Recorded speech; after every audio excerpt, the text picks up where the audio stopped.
Bonjour Monseigneur Bataille, à l'issue de cette matinée qui vient de se terminer, quelles sont vos premières réactions?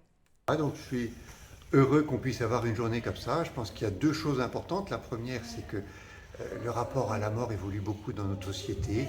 On a d'autres pratiques. Alors, il y a la crémation, il y a beaucoup de personnes qui passent plus par l'église, il y a d'autres types de célébrations. Et donc il faut qu'on puisse aussi s'adapter pour comprendre comment est-ce que les gens vivent, accompagnent ceux qui nous quittent et pour pouvoir mieux nous-mêmes les accompagner dans leur deuil, dans leur épreuve. Donc il y a vraiment une réflexion de fond sur le rapport à la mort dans notre société.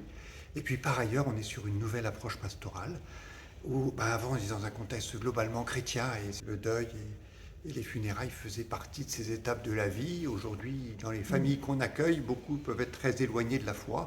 Et comment est-ce qu'aujourd'hui, dans ce contexte-là, on peut annoncer la bonne nouvelle, l'espérance en Jésus-Christ et ouvrir des portes?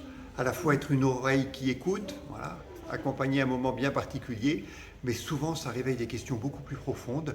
Et il faut aussi qu'on puisse proposer Christ, proposer l'Évangile. Je crois que c'est dans cette double perspective qu'il nous faut avancer sur la pastorale du deuil dans notre diocèse. Et le nombre de participants est très encourageant. Ça dit il y a une grande mobilisation des chrétiens pour accompagner ce moment difficile.